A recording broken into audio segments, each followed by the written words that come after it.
Ayun, so good evening sa inyo guys. Ngayon po ay November 15 to 2023, Wednesday. So kalagitnaan ng trading natin for the week at medyo maganda po yung galaw natin. Nag-up si index. Ang daming blue chips na di ba?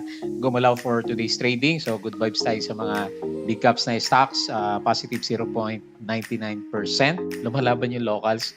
Kasi ang galawan pa rin natin is net foreign sale pa rin naman. So meron tayong 147.4 million net foreign sale. So nag-close tayo 6,171.13. So medyo solid ngayon yung candle natin. So maganda. Nagkaroon siya ng reference para sa higher low dito sa area natin na to. Kasi ito yung previous low and then ito yung next na higher low naman natin sa kanya. So ang hindi ko lang magets pala dito sa market natin, baka alam nyo, paano kinakount ni PSE natin kung merong shorting, si sell, di ba? So ano ba siya, considered as net foreign sell or kasama pa rin siya sa net foreign buy natin? Di ba? Kasi baka nami-misinterpret natin yung nakikita natin na 147 million na net foreign sell sa ngayon. So wala pa rin naman kasi akong mga nakakita na explanation masyado kahit sa brokers po natin. Okay, so anyway, abangan natin, lalabas din siguro yung mga information na hindi pa natin alam sa shorting natin.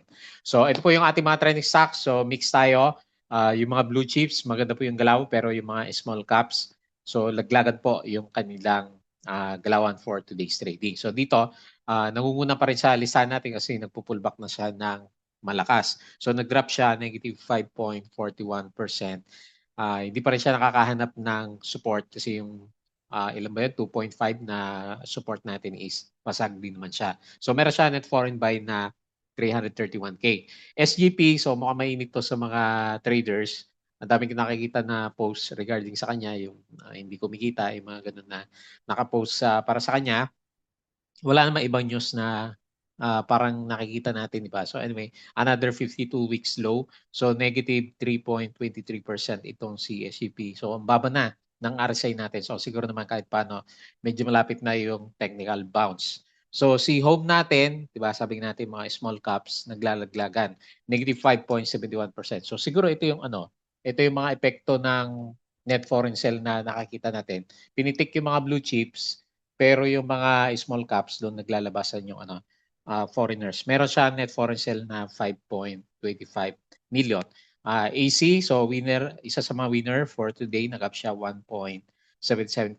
Pero net foreign sale naman siya ng 65.7 million. Kaya hindi tayo masyadong convinced pa dito sa itong big candle na nakita natin na galawan for today. APX, ito mukhang gusto mag-breakout. So nag-up siya ng 3.15%. Gumaganda kasi yung yung chart. Mamaya silipin natin.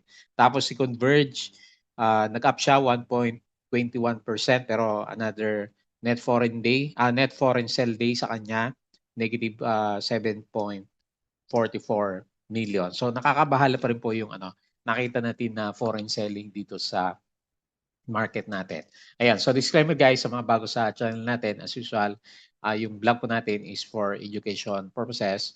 Huwag mong gagamitin ito as a reason para mag-buy, sell, or hold ng stocks. Meron po kasing risk na involved dito sa market natin. So due diligence na lang po kung anong stocks yung gusto mong bilhin naman. Okay? Follow mo lang ako dito sa ating Palabi Trader na YouTube channel para updated po sa reviews natin, good times or bad times dito sa Philippine market. Subscribe ka lang po. And then, kung gusto mo ng guide, join ka dito sa membership natin. So, meron po yan. So, check mo na lang po. So, sa mga subscribe, salamat po. Check mo na lang po yung daily uploaded videos natin. Humihina ulit yung views natin, di ba? Company reviews natin is, wala namang bago. Profit or loss is mga sample trades natin last time. Basic indicators, yung mga risk management, or rather yung technical analysis, tapos yung building yung fundamentals, yung mga risk management, plus yung mga basic na PSE studies naman natin. Okay? Follow mo din ako dito sa crypto, Palabi Trader Crypto to, para sa mga play turn games. Di pa ako nagtitrade sa crypto ulit, pero parang pullback ng konti si si crypto natin. So anyway, tapos follow mo po ako dito sa social media, dito sa ating Facebook account na Palabi Trader para updated sa mga posts or dito sa Facebook page. Yan, pili ka na lang po. Bodega Peak para sa mga articles sa local market, dito sa US market, at saka dito sa cryptos. Tapos yung mga, syempre, side hustles natin, yung paggawa natin ng mga websites, blogging, di ba? So check mo lang po yung mga ginagawa natin dito. So side income, yung mga naghahanap ng side income. So andyan po yung mga articles natin. Okay? So tingnan natin muna yung pinaka-summary ng index bago yung ibang. Ang dami ko po na-post na mga earnings ng company. So balik-balikan nyo na lang po yung mga posts natin para alam nyo yung nangyari doon sa mga stocks na hawak nyo naman. So medyo malakas po yung karamihan ng indices natin. Mga big caps yung naggalawan. Small caps medyo naglalaglagan. Property is pinakamalakas 1.48%. Sino ba dyan? Robinson. Services 1.19 at saka si holding firms is 1.33%. So majority is verde naman. Mukhang normal na yung normal yung traded value natin as 4.52 billion. Net foreign sale is 147. Ayan, 144 yata yung sabi ko. 147 million net foreign sale po tayo. Okay? So hanap tayo dito ng mga posts natin. Robinson, so 9-month net income up ng 31%. GGS, 9 months rose to 128%. So ba't ka pa na si AP pala yung isip ko. Sabi ko sana ba't ka nagpa-delist. Hindi naman na-delist si GGS. So maganda. Nagre-reverse na rin yung direction nito. Now, medyo pumitik. Meron pala siyang, ang dami niyang MMO, di ba? MOU with Rivada Space Networks to provide unique next generation connectivity. So ano kayo meron dyan? X, launch SurePass Enterprise Data Scientist and Artificial Intelligence Business Unit. So mahilig sumabay sa trend si SurePass natin. Picor, book higher 9 months. So sales volume nag-gross ng 16%. CLI plus 9%. Basahin ko na lang kung plus is gain siya ng third quarter. Pag negative is lose siya. APX minus 6%. ACE, lugi ng konti. Green. So from 9 naging 16. Okay. Kumita naman pero ayaw ng traders. Diba? AC positive 35%. INEX mas mababa siya. RCB minus 10%. Tapos si All Home, ito maganda yata up siya ng 46%. PAL, alam natin okay yung earnings yan. GSMI plus 66%. So malakas to. AREITs plus 34%. Picor plus 23%. Tapos si ANS minus 15%. APO minus 73%. Si TUGS minus 65%. Ayan, double check mo lang po So marami to. Robinsons, retail minus ito medyo lugi. Minus 41%. Infra from 22 naging 16. Million, CDC minus 15. Red Sea, ayan, maganda. Plus 39%. AGI, so nag-positive na rin, 9%. SGP minus 26%. FCG is plus 6%. Malit lang Tapos si Megawide, ano ba to? Profit naman daw siya, 333 million. IPM minus 56%. So, mga penny stocks na yung iba. Gociano, Philinvest, Deb, meron siya profit, 57%.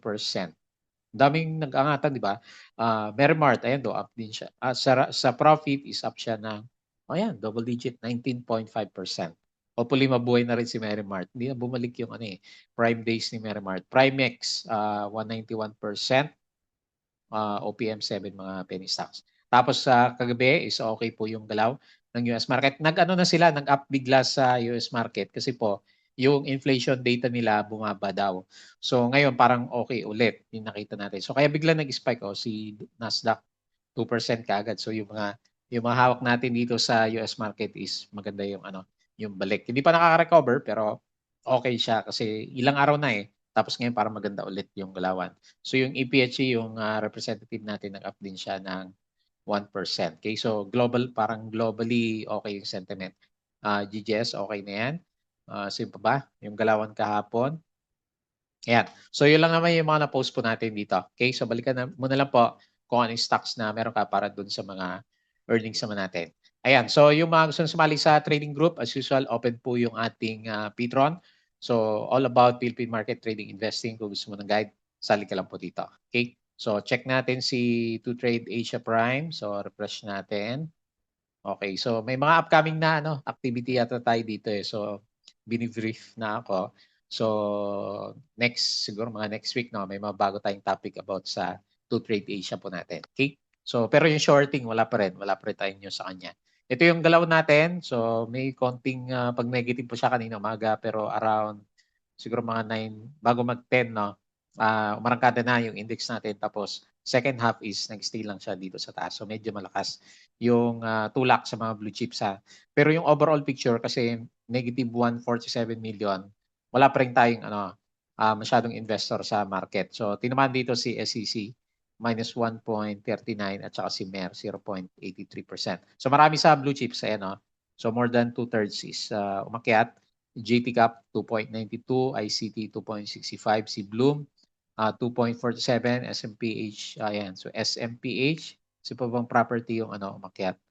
Ayan, si Ali umakyat din pala 0.68. GGS 2.09 and then si ACN is 1.8%. So bumalik na yung traded value 4.46. So nakaka-worry yung biglang nag less than 2 billion yung traded value natin, di ba? 2 days. So 0.99% yung gain, 6.1 ulit, 60% foreign participation, and then 40% local participation. So ito yung mga winners, si 7-Eleven natin, 9.33%, maraming pumitik Si Now, 4%, Double Dragon, 3.68, APX, parang bi-breakout nga si APX 3.15, JT Cap 2.9, ayan Robinson Land, 2.68, si IMI, kailan kayang bubuhay ito? 2.63, si PHN, 2.56, Alter 2.3, ACE and A. Ano ba ito? Yung preferred shares yan, PX 2.14 and then si Vita is 1.92. So dito naman sa losers, yun ba? Inex minus 8.93. Ito kasi yung iba mga penny. PNX, ayan Phoenix. So minus 13% drop. Dito, at saka si Home, more than 5%. Lalaking drop Ayun so wala sumasalo sa mga to. So IDC minus 4.23%. Si Fruit, kinain din niya yung gains niya. Minus 4%. Green, minus 3%. SGP, minus 3%. PHR, minus 3%. At saka si Aslag. So may small caps natin, naglaglagan. And then yung pinaka-winners natin is yung ating mga blue chips. Ayan, mga big boys muna yung gumalaw for today's trading. Okay? So tingin tayo dito sa chart. So actually ang ganda tignan. Ang ganda tignan kasi nag-bounce tayo sa di ba? MA9. Okay, so higher hopefully higher low. Yung nakikita natin sa kanya dito sa 6,075. Hindi pa naman kompleto yung yung reversal niya kasi parang ito pa rin naman yung peak natin, resistance last time. So mali mo kung merong pasok siguro yung yung foreigners natin by Thursday and Friday, 2 days pa naman, di ba? So, maganda makita mag-touch ulit tayo dito sa malapit sa MA 100 dito sa around 6.3. Actually, ang goal nga natin mga 6.4 dapat, di ba? Kasi ito yung peak natin last time. Kung totoo na nag-reverse na nga itong si PSE market. So parang naman parang okay, ganun nga yung gusto niyang gawin. Pero bakit yung mga small caps malalakas yung mga drop niya? So ayaw pa rin o hindi pa rin nakakasakay yung mga foreigners natin. Kasi wala tayong makita na na tulak ng foreigners, puro net foreign sell pa. Kahit green yung iba, di ba? Net foreign sell yung ibang umakyat for today's trading. Okay? So tingin tayo dito sa global market. So yung trend natin, so support 6,000, 627 na yung pinaka-resistance. So siguro pwedeng sabihin nag-ano na siya, nagsa-sideways na kasi may na-establish siya na higher low dito sa area na to. Okay? So dito sa global markets, refresh ko lang ng konti. Mukhang maganda naman yung galaw nila mamaya. So Nasdaq futures, hindi kaya mag-profit taking na to. 0.49%, Dow futures 0.24%, S&P is 0.31%. So maganda yung galaw kahapon. Tapos yung futures, mukhang okay naman today. So hopefully, meron na siya. Tapos European markets is okay na rin naman siya. Okay nga, lakas pala sa Medyo naiwan tayo ng foreigners, Grabe pala dito sa Lakas ng ano, global market. So, nakatulong talaga yung ano, yung news kahapon na bumaba yung inflation sa ano, US market. Ganda. Buong markets pala, global pala yung ano, yung galaw natin. So, naiwan ulit tayo kasi yung mga galaw nila 2%, 3%, ayan 2%, lalakas ng galaw. Ang daming sumipa pala dito sa ano, global markets natin. Okay? So anyway, very good. Good sign kahit papaano kasi nagbabalik sa ano stocks yung mga ano, mga traders po natin. Okay? So dito sa crypto, profit taking muna si crypto natin. Balik siya sa malapit sa 36, nag-35 kanina, di ba? Kita natin. So Ethereum 2K, tapos si BNB is 246. Ayan, laglagan pa rin yung iba, no? So may bounce na siya ng konti pero nagba-bounce yung chart ng mga cryptos natin pero bumagsak yan kasi 37K tayo last time, di ba? Umabot tayo dyan sa area na yan. So anyway, ano pa rin naman, mataas pa rin naman siya sa previous lows naman natin. Okay? So refresh ko ulit to. Tapos saka natin pag-usapan yung trending stocks. Dito, ayan. Hindi pa nahanap ni dito yung support. Wala naman tayong ibang news kay dito natin. So, kumbaga, paunahan na lang kung sino na makalabas kay dito natin. So, hindi natin masabi kung support kasi basag yung ano 2.5, di ba? Usapan natin kahapon 2.5. So, sige. Yan yung resistance. And then, saan yung next na support? Ang next na support based sa drawing dito sa 2.3.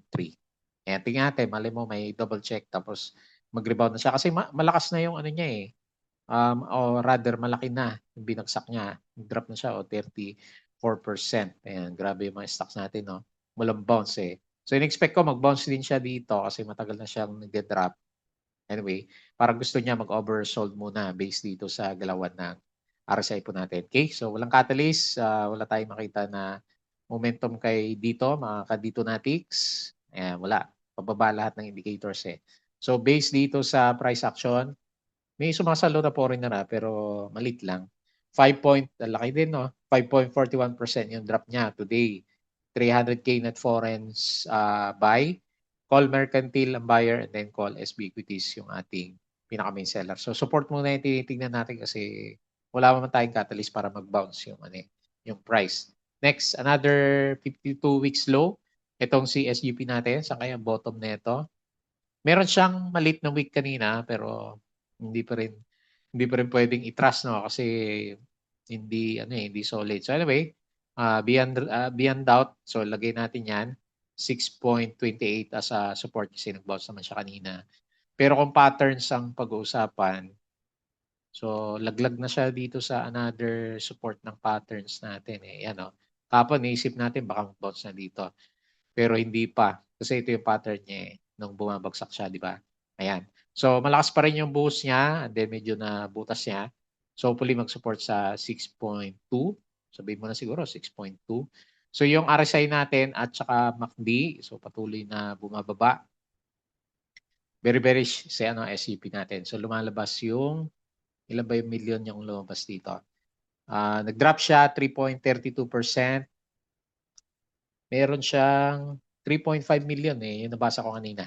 Hindi lumalabas BCSEC, Arnobla, ang buyer, and then Petcall yung ating seller. Okay? So anyway, may nakita tayo dito na net foreign sell kanina. Next, si Home. Ito, malakas yung net foreign sell niya. Nasa 5.25 million. So, medyo solid din pala yung kandil. Pero oversold na siya Ayan, grabe din yung mga stocks natin. So, wala pa din. Wala pang sign ng reversal. Medyo nakakatakot yung mga stocks natin pag ganito Di ba? So, minsan kasi ilang buwan bago mag-recover yung mga ganito na malalakas na drop. So, resistance lang muna ang kita natin. 1.4. Okay. So, meron siyang support dito na maliit. Okay, tingnan natin. So, malay mo, shake bukas and then saka natin makita yung Dow G. Dow G ang kailangan natin dito. Pag walang Dow G, tapos malakas yung mga net sell na nakikita natin. Hindi pa, di ba? Kahit RSI 21 na siya. So, nag-drop siya 5.71%, minus 5.25 million net foreign sell. Para nabasa ko, okay ba yung earnings na? Si Oldie pala yung okay yung earnings. Call FMS ang buyer and then CLSA SB Equities yung ating pinaka-main seller. Support muna yung abangan natin kay Home. Next, AC, meron na ba itong dividends? Lumabas na ba? So anyway, based sa price action, nasa recovery na si AC. Ayan. So medyo recovery na yung stage niya. Next na resistance is, tapos diba tinitingnan natin yung global market. Okay din naman siya. So baka may konting rally yung blue chips natin kahit papaano.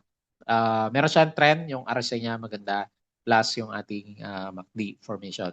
O masyadong bullish ba? 645 pwede din naman. So, alilit lang kasi niyan eh. Pag sinukat mo eh. 2%. So, medyo nilalakayan natin para may konting optimism sa mga stocks natin. Okay? So, based sa price action, 1.77%. Ayun nga lang. Ayan, net foreign sale pala. Minus 65 million. Parang wala pa rin tiwala yung foreigners natin. Pep Wealth, ang buyer, and then siya din po yung pinaka-seller. Pero ano siya eh, okay na eh. Based sa price action na, okay na siya. So, yun nga lang, mahirapan siyempre pumitik pag wala tayong masyadong foreigners. Next, APX. So, based sa price action niya, parang gusto niya mag-breakout, di ba? So, nakailang beses na siya eh. Nagtatry na mag-breakout dito last time. So, anyway, higher low. So, may chance, syempre. Based sa price action niya, hopefully, matuloy na rin siya mag-breakout dito sa 2.78 naman natin. Okay din yung medyo stable din yung galaw ng RSI. MACD, hindi pa natin masyado makita. So, ngayon is up si APX natin ng 3.15%. And then, hindi lumalabas yung net foreign buy ba to? Net foreign sell siya, 222K. Call video ang buyer and then Maybank DA market yung ating pinaka-main seller. Okay? So, yan lang muna. Optimistic naman yung chart na pinapakita niya. And then lastly, itong si Converge.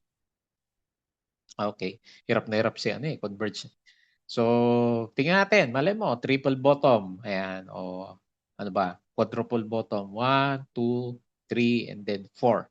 So, wala pa rin siyang, okay. So, still not a good sign, no? Kasi bearish engulfing candle tapos hindi naman gumalaw yung Maliban na lang kung parang doji na double bottom na maliit to, di ba?